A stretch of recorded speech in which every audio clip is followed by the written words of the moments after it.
جب برادران یوسف نے انہیں کنویں میں پھینکا تو جرم یوسف تو یہی تھا کہ انہوں نے ایک عظیم خواب دیکھی تھی۔ آج عمران خان کو زندان میں ڈالے تقریباً 3 سال ہونے کو ہیں، اور سب کو معلوم ہے کہ عمران خان کا جرم کیا ہے۔ عمران خان کا جرم ہے معاشی انصاف، حقیقی آزادی اور سٹیٹس کو کے خاتمے کا خواب۔ جو نظام پاکستان میں آج رائج الوقت ہے وہ شاید افریقہ کے جنگلوں میں بھی نہ ہو۔ غلامی میں ناکام آتی ہیں تدبیریں، نہ شمشیریں، جو ہو ذوق یقین پیدا تو کٹ جاتی ہیں زنجیریں۔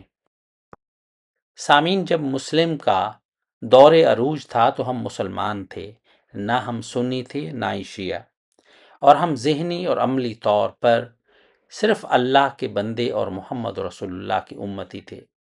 آج پھر ہے قوم کو مارکائے روح و بدن پیش۔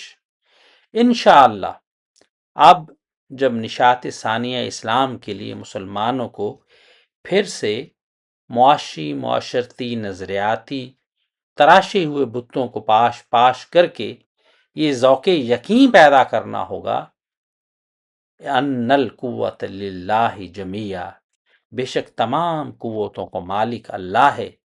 انگریزی سامراج نے مسلمانوں سے اقتدار چھین کر مسلمانوں کی نہ صرف اخلاقی پستی کے اقدامات کیے بلکہ رخصت ہوئے تو بھورے اور کالے ایجنٹوں کو ہمارے نظام پہ اس طرح مسلط کیا کہ انہوں نے دینی بنیادوں سے لے کر مذہبی اور معاشرتی بنیادوں تک کو ہلا دیا۔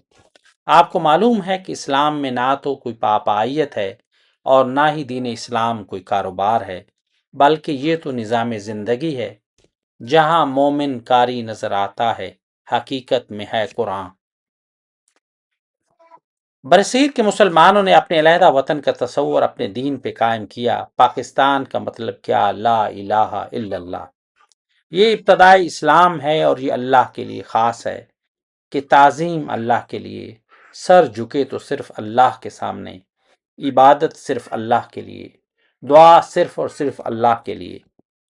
اور انتہائی اسلام یہ ہے کہ اعلیٰ اخلاق، میٹھی زبان، غربہ پروری اور آپ کا پورا نظام حکومت نظام انصاف اور اسلامی اصولوں پہ قائم ہو، اور اللہ پہ یہ یقینی محکم ہو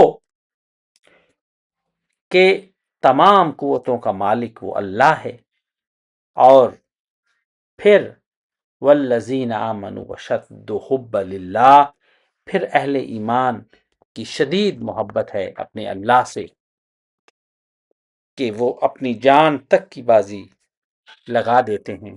سیدنا امام حسین نے اپنے زندگی کے آخری لمحات اور مصیبت میں بھی عبادت الہی، صبر اور امید کا دامن نہیں چھوڑا، اور نظام اسلام کی اصل کو قائم رکھنے کے لیے خاندان کو قربان کر دیا۔ فنا فی اللہ کی تہ میں بقا کا راز مضمر ہے، جسے مرنا نہیں آتا اسے جینا نہیں آتا۔